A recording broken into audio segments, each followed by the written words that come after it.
Okay, so Mark Zuckerberg has come out in the press to say that um, the public portion of your Facebook profile has been scraped, and what practically all 2 billion users, the public portion of their Facebook profile has been scraped, and they've this has happened before with email scraping programs.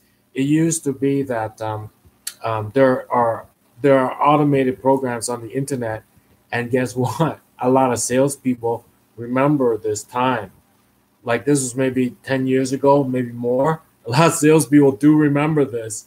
There are programs on the internet that will go out on the internet, and whatever email it sees, it will scrape it, put it in a database, and then back in the day, what you did with it was you send out your spam messages, right?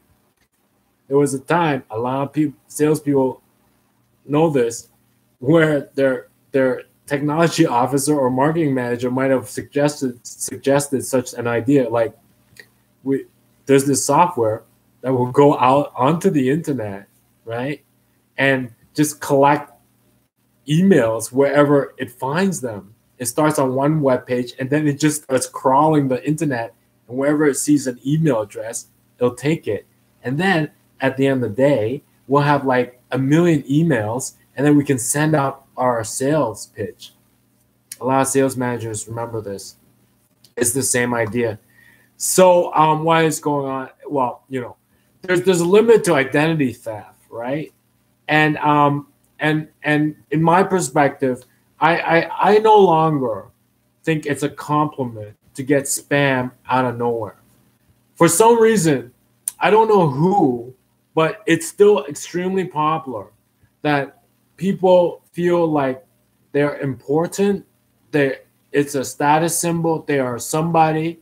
If they receive spam, like email messages from companies out of nowhere, yeah. But I no longer feel that. That's why the word is called spam. It's not just pornography. It's anything, right? It's like if you drive a Honda and you receive an email from Toyota, it's spam, even though you never signed up to get Toyota's email. It's spam. You understand? But a lot of people, they feel important. It makes them feel good for all sorts of reasons. They get emails from companies from out of the blue. It's like, I did not sign up for this. How did you get my email? But it's a thriving business. A lot of people get a personal satisfaction, thinking, feeling like they're important consumer, when most of us only want to go there and buy what we want and be left alone by commercials and spam and all this stuff. You understand? We want the control in our hands, right? Only when we turn on a certain TV station, follow a certain person, or listen to a certain station on the radio, we want the control in our hands. We don't want spam messages coming from outer space, out of nowhere.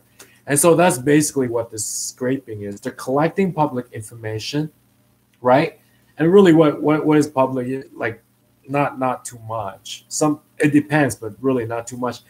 And if they go out pretending to be you, to get a job, what kind of place is gonna hire somebody just without checking references, without checking their school? It's so kind of extremely low end part of the world.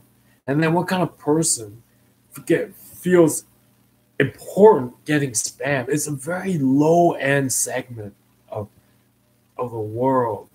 So it's a very dirty and gross business with dirty and gross customers. All right. Otherwise, there's more to living than just with your face and stuff. There's your tax records and your family and your driver's license, and it's a very low end of the world that don't have any of these. It's a runaway without any records. It's a very gross part of the world. I'll leave you with that.